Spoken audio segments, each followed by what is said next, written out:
What happens when an ex crashes an anniversary dinner and says out loud what I always called private truth? How can a quiet husband answer a public wound without shouting or breaking the law? Before we dive deeper into this story, I have one small request. Please subscribe, drop a like, comment, and hit that hype button to boost this channel so more people can discover these incredible stories. I'm Salome Rix, 33, accounts payable clerk, good with other people's numbers, and careless with my own life. I say honesty is love. I say hiding is the same as lying.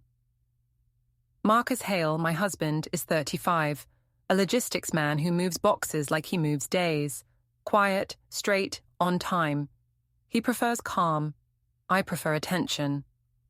That is why the truth at our anniversary dinner felt like a brave act to me and like a public cut to him. Before the dinner, he asked why my ex, Evan, still messaged. I said adults can be friends. He asked if any lines were crossed.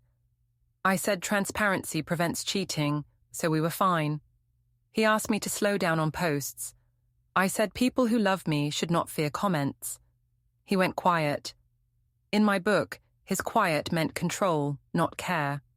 At home, small things looked different.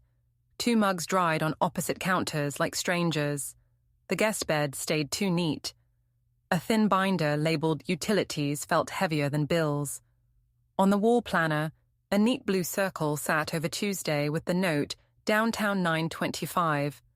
I asked what that was. He said work. I said boring. He didn't explain. On his laptop, a spreadsheet with initials and dates flashed, then minimized. A cloud sync pop-up blinked and closed. 3 folders sat lined up. Home, auto, bank.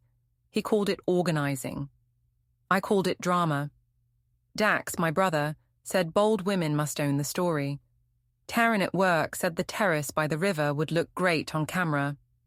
Evan sent a wink and said, I looked awake lately. Marcus asked if we could keep the dinner simple. I said, simple is for small lives. Later that night, the bedroom door latch clicked as he chose the guest bed. His muted phone lit with a thread titled, Follow Up. I told myself calm men need a push, and I was brave enough to give it. I boiled water for tea and let the kettle scream 1 extra second so he would come to the kitchen. He came, calm as always, and asked if we were still going to the Riverside Bistro. I said of course, because a marriage needs public light. He asked if we could keep it simple. I said simple is for people who fear their own hearts. He looked at the counter where I had placed 2 clean mugs far apart. I said they dried better that way. He nodded and said nothing.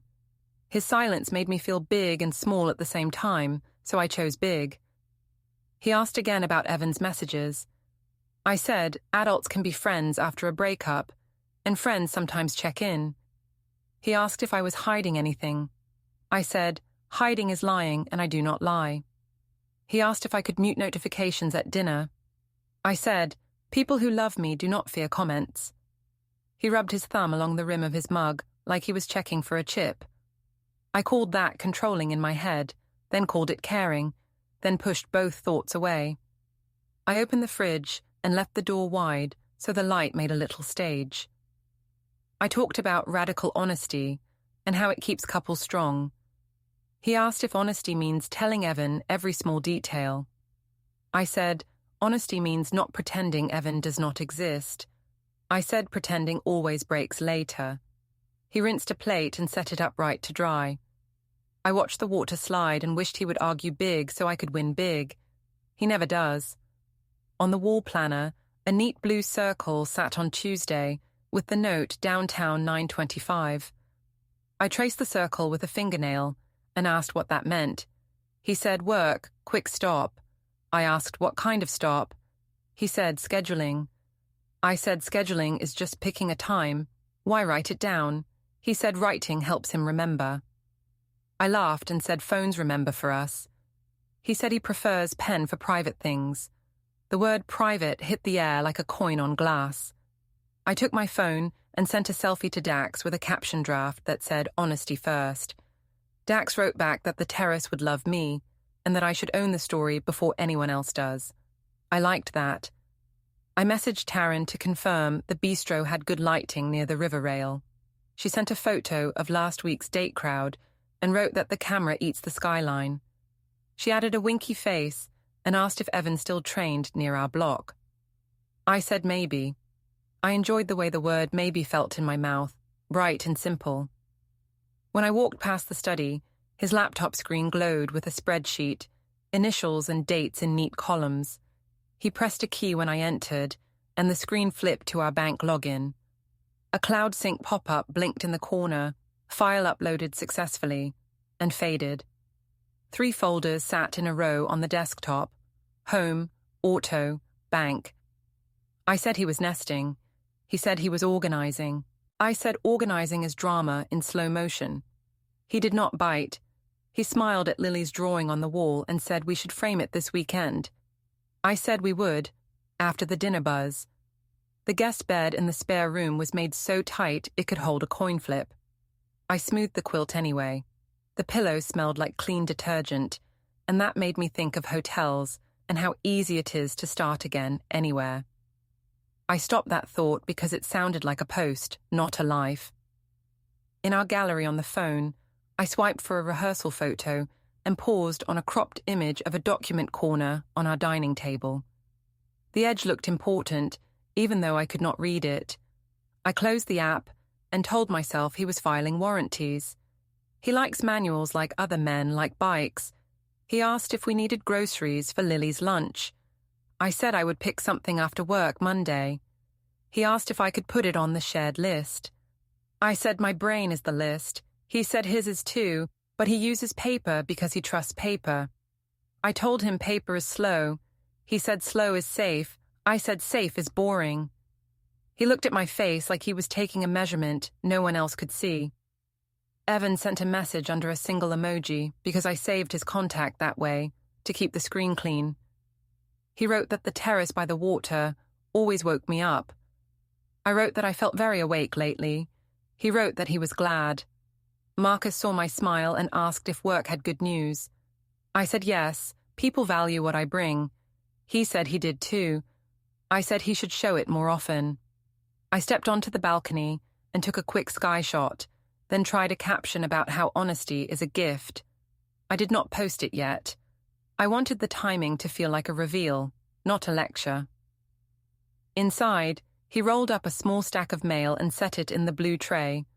I watched him flip the stack first, newest to the bottom, like he liked the feeling of order.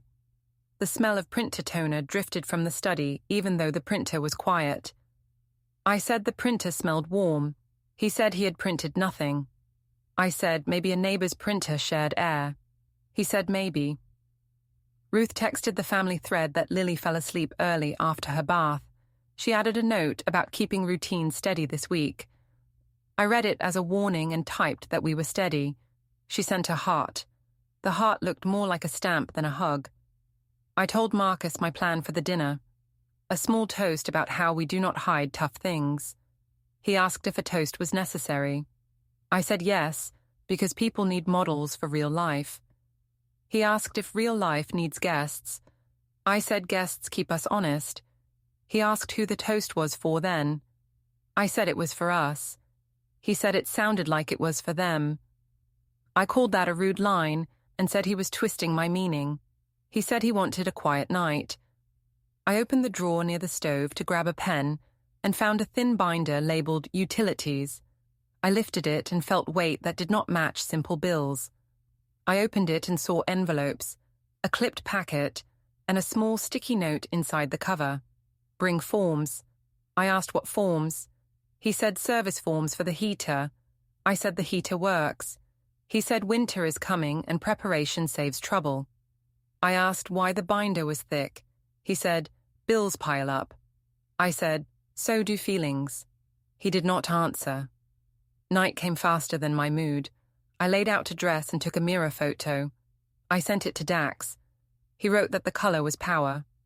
I sent the same photo to Taryn. She wrote that the neckline would pull comments in a good way. I sent a different photo to Evan, just the skyline behind my shoulder. He wrote that the river remembers us. I told myself he meant the running path, not what we did when we were young. I told myself stories are allowed if they help you breathe. Marcus asked if we could leave our phones in pockets during dinner. I said I needed one shot of us smiling, nothing major. He said one shot was still a show. I said a show is not a sin. He said he was tired. I said tired is a choice. I set his mug by the stove and mine by the sink again, far apart. He looked at the distance and then at me. I said it keeps the handles dry. He nodded like a person who chooses not to fight with water. I went to our room and pulled out the small travel bottle of perfume Evan once said matched the river air. I hated that I remembered that. I sprayed it anyway. I walked back to the hall and heard a faint beep from down the corridor, like a recording app starting or stopping. I peered into the guest room. He stood there, adjusting the pillow, his phone on the dresser, screen dark. I asked if he was comfortable. He said he would sleep fine. He passed me in the hall and said we would talk in the morning before Lily woke. I said mornings are for rushing, not talking. He said we could try anyway. He looked at the planner again, tapped the blue circle, and turned off the kitchen light. The apartment settled. The sound of traffic was a soft stripe under the windows. I turned my phone brightness low and stared at the blank caption box for a long minute. I typed, deleted, typed. I wanted a sentence that would make the dinner feel like a brave stage and not like a trap I had built. Then the bedroom door latch clicked as he chose the guest bed. In the dark, his muted phone lit on the dresser with a thread titled, Follow Up. At the same time, my phone buzzed a tiny vibration, a calendar reminder I never made. Meeting, personal, downtown, 14:10. The alert showed once, then slipped away like a shy hand. I told myself these little things were nothing. I told myself tomorrow the river would shine on camera and everyone would see what I meant. I arrived at the open plan office early and let my heels mark the floor. I liked the sound. It said, focus without asking. Taryn looked up from her screen and asked if the Riverside Bistro still had live music. I said the music did not matter because the river did the work. She asked if I planned a toast. I said a small one, because couples should model honesty. She rolled her chair closer and asked if honesty meant Evan would be there. I laughed like it was silly and said adults can be friendly without drama. She raised her eyebrows and went back to her tabs. I liked the way her doubt fed my energy. I opened invoices, typed quickly, and stacked confirmations in a neat ribbon in my inbox. Work speed always calmed me. It felt like cleaning a mirror. Even so, my mind kept tugging at the neat blue circle on the wall planner at home. Downtown 925 sat in my head like a pebble in a shoe. I told myself I was reading into nothing. I told myself he planned errands because he liked smooth days. My chest still buzzed. At 10, Mr. Benton passed with a coffee and asked if I had a minute for a quick word later. I said of course and kept my face steady. Taryn watched us with a small smile that asked for gossip. I shook my head at her like there was nothing, which made it feel like something. A group chat pinged on my phone. Dax had posted a trailer reel for the dinner spot, with a skyline clip he borrowed from my old story. He added a line about brave marriages. Hearts climb fast. I told myself we were strong because the video looked strong. 2 co-workers near the copier whispered about a gym trainer who talked too loud at a party. I heard the name Evan in a small voice and kept walking. At my desk, an email popped from our HR account linking the social media policy I had signed months ago. I skimmed the bullet points and told myself rules were for people who cannot read a room. I could read any room. At 11, Mr. Benton waved me into the small meeting room. He asked if he could have a quick word about my tagged posts. He said the company liked when staff kept personal reels separate from brand tags. He said the bistro teaser had our name in the corner from an earlier event, and people already linked it to my page. I said, my life is my life and I keep it tasteful. He said, perception becomes part of work whether we want it or not. I said I would be mindful. He thanked me and slid a printed policy across the table. The paper felt warm, like it had just come from the machine. It held no letterhead that mattered, but the smell of toner pricked my skin anyway. Back at my desk, I answered 2 more vendor messages at speed to remind everyone I performed. Then I tapped out a text to Evan. I said I could stop by the co-working cafe at 4 for a quick check-in about boundaries. I chose the word boundaries the way some people choose perfume. He replied that he would be there, and that I always looked awake in afternoon light. I liked this. It made me feel rare. Marcus sent a short message about Lily's school form and asked if I had seen it. I said I would handle it later. He wrote that the due date was tomorrow morning. I said I would print it tonight. He said thank you. His politeness made me feel like a stranger in my own house, which made me double down on speed at work. Near lunch, Taryn slid a printout onto my desk. It was a photo of the bistro terrace she had pulled from the web. She tapped the corner where the river rail caught the sun and said that spot would make faces look clear. She asked if I wanted her to take a shot from across the way on her break. I said maybe. She said she loved when people lived their truth. I told her that truth would help other couples and that we were doing a service. I liked the way the words tasted. Service sounded like sainthood. I ate a small salad at my desk and pretended I did not see the notifications climb. A stranger DM'd to say my last caption about brave love helped her. I took the praise like a pill.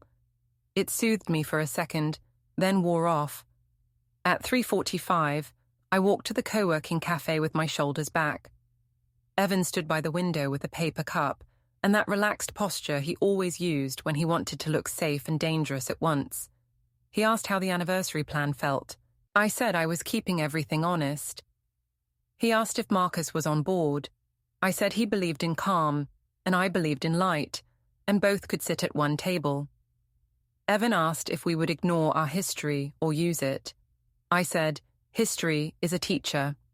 He smiled like a secret and said, teachers deserve apples. I laughed and said good students cause less trouble. He asked if I was sleeping enough. I said I woke at clean hours. He said I looked awake in a good way. My phone lit with a call from Marcus's work number. The screen showed private because the warehouse line always masked numbers. I held the phone flat on the table and let it ring to mist. Evan watched my face and asked if I needed to answer. I said we trusted each other and that calls could wait. He said trust was rare. I tucked the praise into my pocket like a loose coin. He asked if we would ever run the river path again. I said maybe after the dinner. He asked if I thought about us. I said everyone thinks about their past, and I told him I liked things clean now. He raised his cup and said clean can still be warm. I nodded at the light and told myself warmth is not a crime. When I returned home, the apartment smelled like lemons and something faintly metallic. The printer light glowed, even though the tray was empty. I put my bag down and walked to the study. The laptop woke to a clean desktop. Folders sat in a row, even and calm. Home, auto, bank. A new clean tree sat near the corner. Archive A, Archive B. As I reached for the mouse, the screen changed. A small cloud sync pop-up blinked. File uploaded successfully, then faded. I heard the soft click of a drawer locking as Marcus came down the hall. He asked if I needed the desk. I said I was just checking a recipe. He nodded and set a sticky note in the blue tray by the door.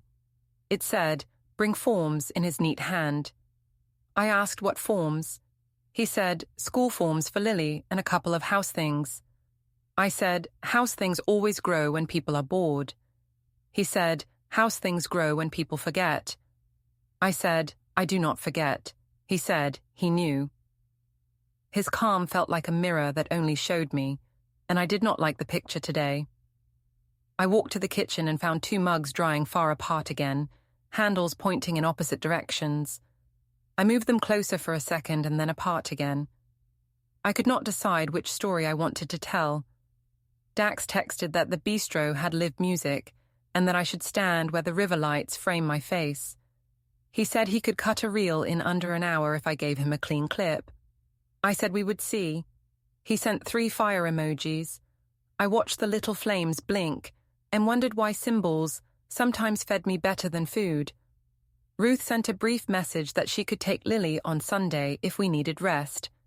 I typed that we were fine and thanked her. She replied with a period like a nod. Omar texted Marcus a short line about checking in later. Marcus responded with thanks and said he was handling things. I saw the preview light his screen and then disappear when he flipped the phone face down. I retreated to the balcony to check angles for the dinner photo. The sky was pale and flat. I needed a brighter color. I thought about the dress again and the perfume that matched the river air. I told myself the dinner would cement our brand as honest and that a tiny discomfort now would prevent a bigger cut later. I called it medicine. I spelled it like love. Back inside, I opened the gallery to choose a throwback for a pre-dinner story. My thumb paused over the cropped photo of a document corner on our table. The edge looked firm, like it belonged to something that had steps. I closed it. I told myself people take pictures of boring paperwork all the time. My phone chimed with a meeting invite I did not make. The screen flashed, meeting, personal, downtown 11:45. It appeared for 1 second and then cleared by itself. I stared at the blank space it left as if a bird had flown through and taken the air with it. I told myself I had touched something wrong. I told myself phones glitch. I told myself many things. In the living room, Marcus tied Lily's shoes for tomorrow and placed her small backpack by the door. He asked if I could sign the permission slip tonight. I said after I tested a caption. He said the slip mattered more than captions. I said, captions help our life too. He said our life does not need strangers. I said strangers are future friends. He did not argue. He only set the slip on the counter and a pen beside it. I checked my reflection in the dark TV screen. I looked like someone who could lead a room. I liked that. I sat at the table and drafted a line about bravery. I deleted it. I typed a softer one about trust. I deleted that too. The right words felt near and not mine. The river looked like a ribbon someone pulled flat for us. I arrived early and chose the table nearest the rail so the skyline would sit behind my head like a crown. The host asked if we wanted a quiet corner. I said the view mattered more than quiet. Marcus arrived in a simple jacket that made him look like a person who knows how to stack boxes and days in straight lines. He set his phone face down. He asked if we could eat first, then talk. I said a small toast before bread keeps hearts open. He nodded once and studied the menu like he was translating. I spoke louder than needed so the table behind us could hear the outline of my "honesty keeps love strong" idea. The server poured water and asked about a bottle for the table. I said yes, because labels look good in pictures. Marcus asked if I could keep the phone off the cloth. I said 1 photo only. He looked at the river and said the tide was turning. I said tides love women like me. Taryn and Dax had said light would peak near sunset, so I timed my smile to the sky. Couples around us took their own photos. I liked the way the terrace felt like a small stage with free tickets. I told Marcus I would speak briefly and thank him for choosing a woman who tells the truth. He asked if I could thank him without a speech. I said some people need words, some people need proof. He said we could be proof by being kind. I said we could be kind in public. The first plates landed, soft-smelling and bright. The server wished us happy anniversary, and the tables near us clapped. I felt taller. I tapped my glass and stood. I said we do not hide hard things. I said honesty is love wearing real clothes. A few heads turned. Marcus kept his eyes on me, steady and even, like he was measuring the shape of my voice. A voice from the entrance cut across the terrace with the cheerful tone I knew too well. Evan strolled in with a grin and lifted his hand like a man greeting a classroom. He told the host he knew the couple. He walked to our table and called us his favorite honest pair. I felt heat under my skin and told myself surprise was a spice. Marcus asked Evan to give us space.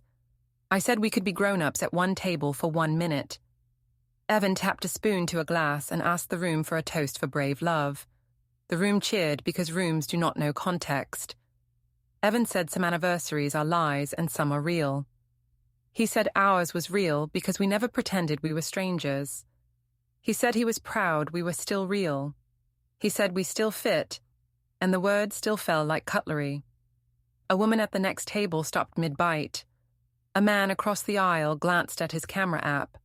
The server looked away. I laughed too quickly and said our past taught our present. I said Evan meant that once you know someone, you never quite forget the shape of their kindness. Evan said kindness was not the only shape.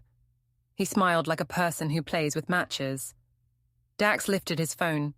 Taryn, 2 tables back, tilted her lens. Marcus told Evan we would speak later. I said later is how liars hide.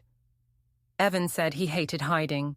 He said we were still us sometimes, and the terrace sucked air. A table near the rail gasped in a soft chorus. A woman murmured that this was better than TV. I lifted my chin and said, misspeaking happens to everyone. I said words can be clumsy while hearts are clean. Marcus kept his seat and said we would keep dinner simple. I told him men always say simple when they fear light. He stared at the water like it had an answer. The manager approached and asked if everything was good. I said we were celebrating honesty. The manager smiled the way people smile when they want a problem to leave by itself. Evan leaned in and asked if I was still awake in the mornings. I said we were done with jokes. He said he wasn't joking. I said context matters. He said context is a shield cowards use. He looked at Marcus as if a fight might start. Marcus said he did not fight in restaurants. The line landed like a damp cloth over sparks. I stepped toward the rail to pose, because control is a stance. The sunset threw soft gold on my face. Someone at a nearby table whispered that I must be an influencer. I let the word hold me up. Evan followed with the easy walk of a man who loves mirrors. He said people like us should not pretend we cannot hear music when it plays. I said, music is not a marriage. He said silence is not one either. He lifted his glass and waited for the clink that would bless him. I did not give it. Marcus stood without rushing and told Evan he was leaving the table. He asked me if I wanted to finish the meal in quiet. I said quiet was not a celebration. He said he would be outside if I needed him. He walked through the crowd with small nods that made him look older and more certain. Evan called after him that fear kills passion. A couple at the far wall laughed because strangers love a script. On the smoking patio, wind pressed my dress to my legs and made the river smell like coins. I held the rail and tried to steady my breath. Taryn came by and said the clip already had hearts. She asked if I wanted her to send me the file for my page. I said send it. She said it looked raw in a good way. Dax messaged that we should lean in and call it Hard Truth at Sunset. I said yes because I hate losing momentum. My phone buzzed with messages from people who love mess as long as it is not theirs. Evan slid beside me and said we were a myth in a city that loves myths. I said he had landed a knife in my evening. He said men like Marcus stay steady because people like him do the shaking. He said I needed both to feel alive. I wanted to slap the idea out of the air, and instead told myself the comment meant I was interesting. I found Marcus near the side exit, sitting on a low wall. He wore headphones like a person building a small room in a noisy world. He spoke in a low voice to someone I could not see. I heard only pieces. He said boundaries, then upload, then archive B. He listened with that careful stillness of his. He said he understood and thanked the person. He ended the call when he saw me. He asked if I was ready to go home. I said the night was not finished. He said the night was already full. We moved through the corridor toward the stairs. The hall lights hummed. Evan leaned in the shadow near the elevator and said he would text me later. I said no. He said I always say no with my mouth and yes with my eyes. I said he should leave. He said he hated lies. I walked away because walking away looks like control even when it is just walking. The parking garage air felt heavy, like a room after a speech. Our car faced the exit in a straight line. I told myself it meant nothing. Marcus opened the passenger door for me and then closed it when I did not move. He said he would talk at home. I said we could talk here. He said crowds make me louder. I said he made me louder by being quiet. He said we would talk at home. He kept his voice level the way he counts inventory. My phone buzzed with a new group chat clip. The video showed my face during Evan's toast, bright and stubborn, and Marcus at the edge of the frame, still as a post. Hearts jumped up the side like a game score. I told myself numbers prove rightness. A push alert from a gossip account said, "Raw love at the river," and I liked it before I could think. Marcus's phone lit with a call marked private. He declined it and put the phone in his pocket. He took a breath and asked if I wanted a ride or space.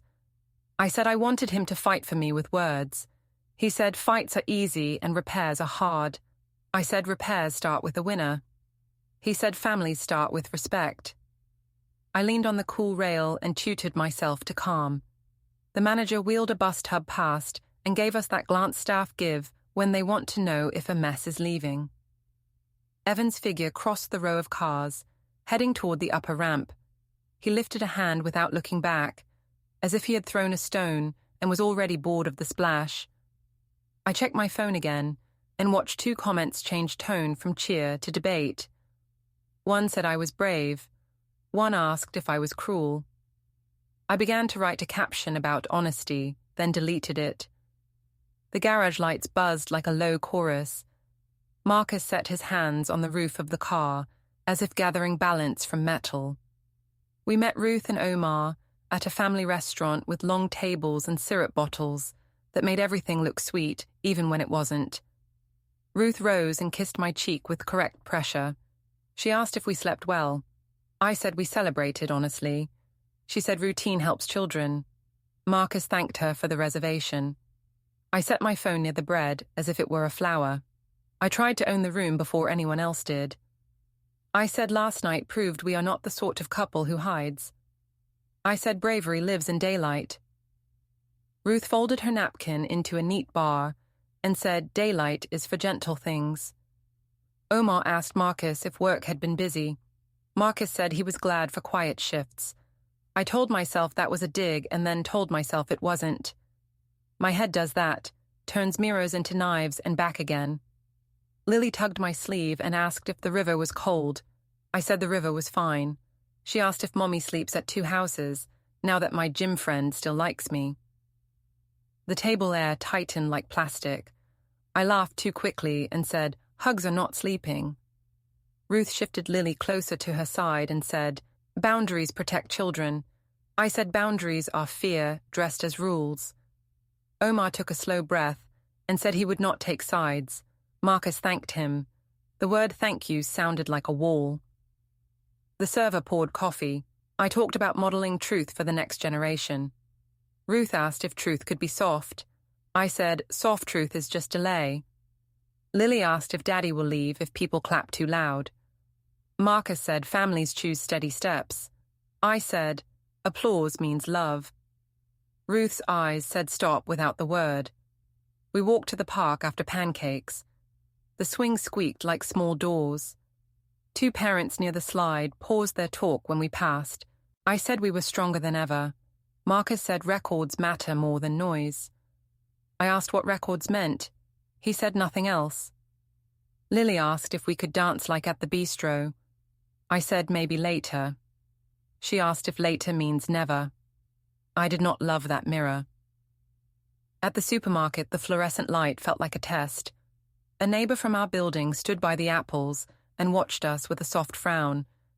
She asked if we were okay. I said we were doing great. Marcus picked milk and bread and asked if we needed anything else. I said we needed grace. He nodded as if that were on aisle 3. At the checkout, my phone pulsed once with a calendar reminder I never made, downtown 1605, and then the alert vanished, clean as a swallowed breath. I stared at the space it left until the cashier asked if I wanted a bag. I said yes, like a person waking.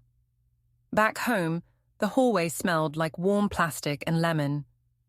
2 mugs waited on opposite counters again, handles facing away from each other like strangers. I moved them together and then apart, and left them apart, because the photo would look honest. Lily set her sticker sheet on the table and asked if grown-ups say sorry when they hurt each other by talking.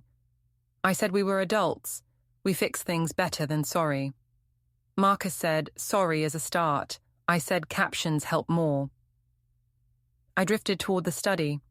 The printer light glowed without printing. On the desk sat the thin binder labeled Utilities, thicker than last month. I opened it and saw the sticky note, Bring forms, in his neat script. Under the taxes folder, a small USB was taped flat, sure, like it had always lived there. My chest felt tight and then I called it posture. Marcus stepped into the doorway with his headphones around his neck. He asked if I needed the desk. I said I needed him to stop acting like a clerk at my life. He said he was organizing his own. I said organization is punishment in a suit. He said order was kindness in the long run. Lily asked from the sofa if we were going to the park again. I said later, and the words sounded like never even to me. I tried to frame a family photo by the window. Ruth texted that she could take Lily this week if we needed breathing room. I typed that we were fine. A dot blinked, and then no reply came. Omar sent Marcus a short, here if needed. Marcus responded, thank you. The printer whirred once and slid out a single blank page like a sigh. I reached for the desk drawer.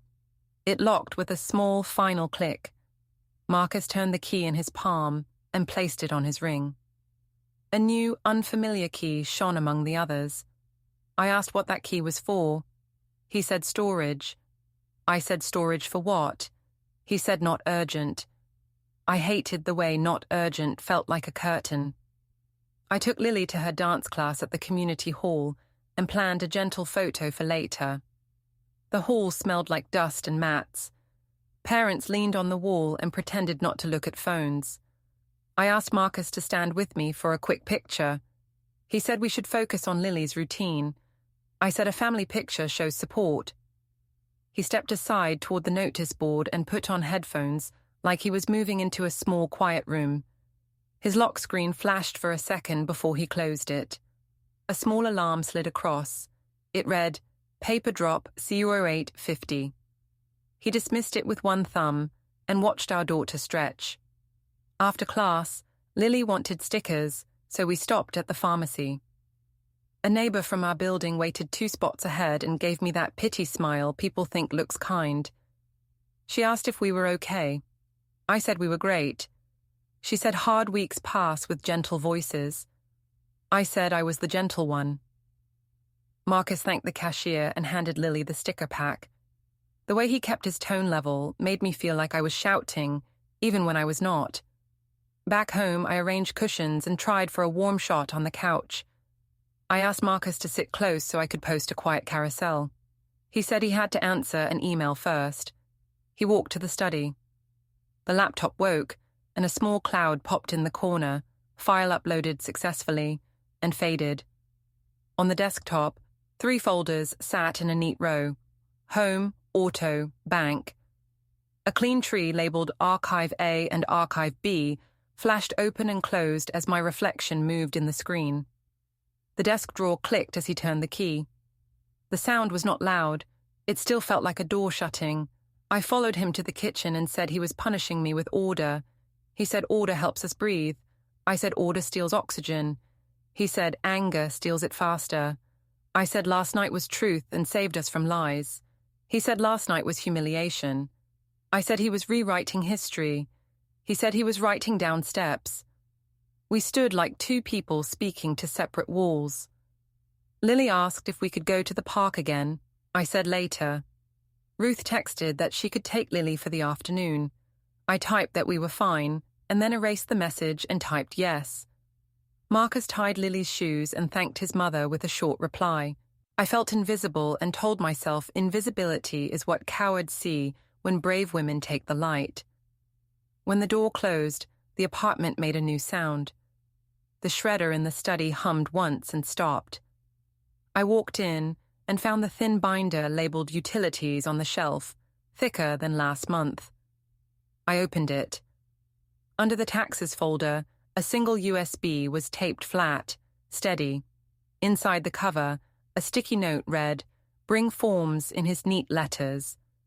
The printer woke and slid out a single blank page like a breath. I called it theatre under my breath and hated how the word shook. I asked for a stairwell photo before Lily came back. He said no to pictures. I said I needed a public reset. He said we did not owe strangers a show. I said strangers would keep talking if we stayed silent. He said strangers could talk to themselves. I said silence is cruel. He said silence is kind when tempers run hot. I said he could not freeze me out and expect love to live. He held my gaze and spoke, like he was measuring wood. He said he would handle this properly. The word landed like a metal ruler on a desk. I asked what properly meant. He said steps, not scenes.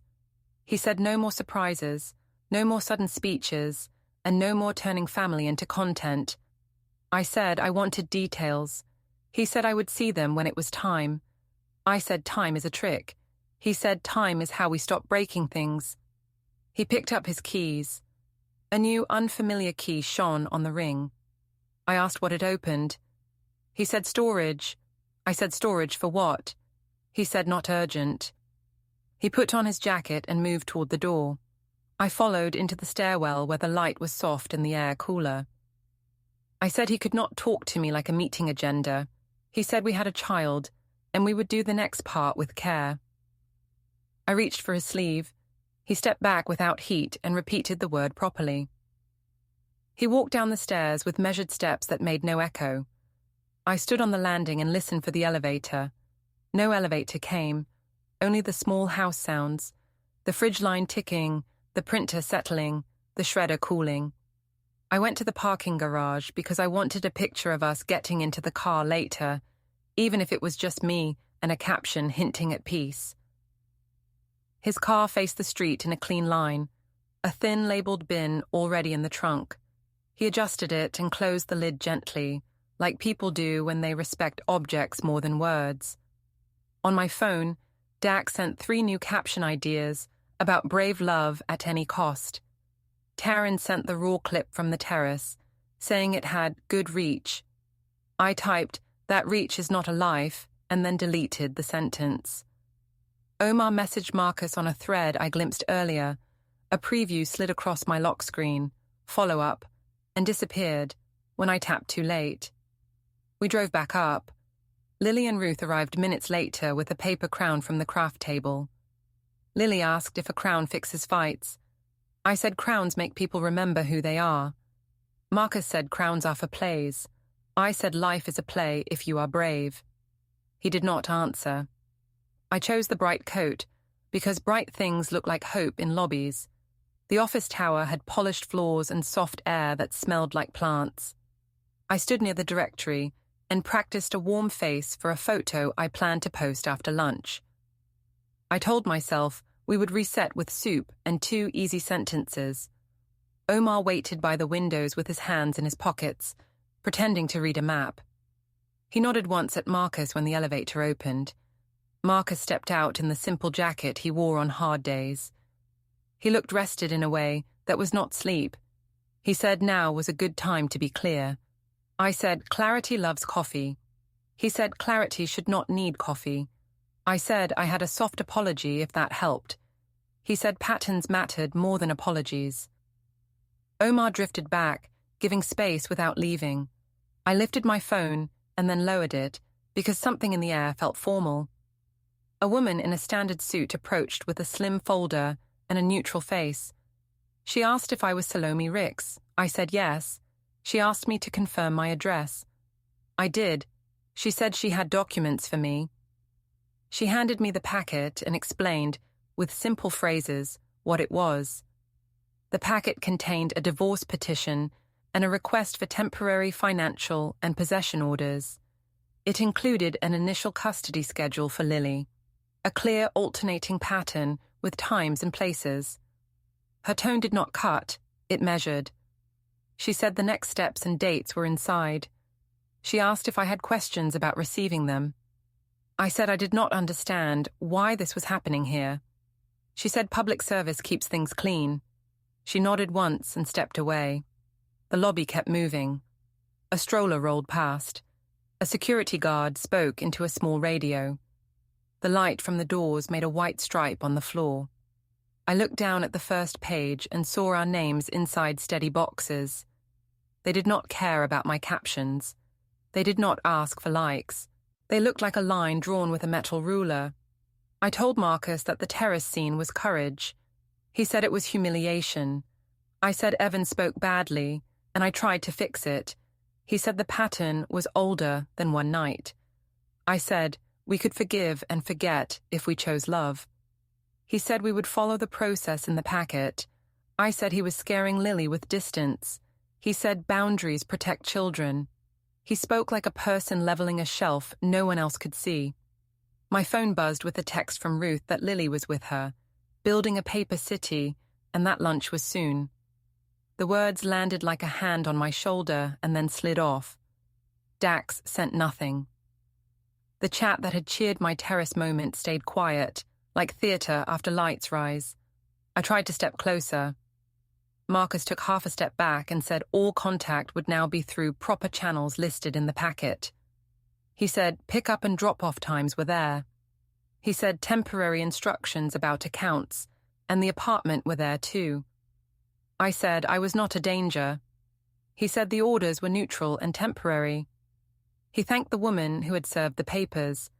He thanked Omar for showing up today. His voice did not lift or fall.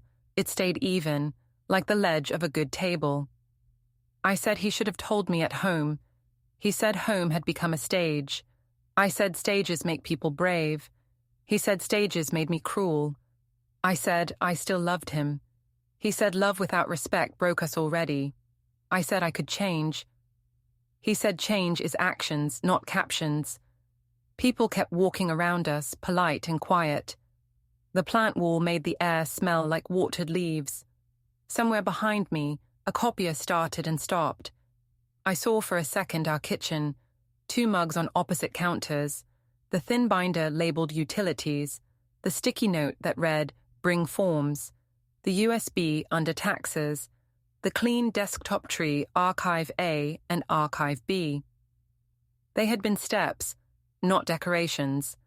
I had called them drama because I liked stories more than facts.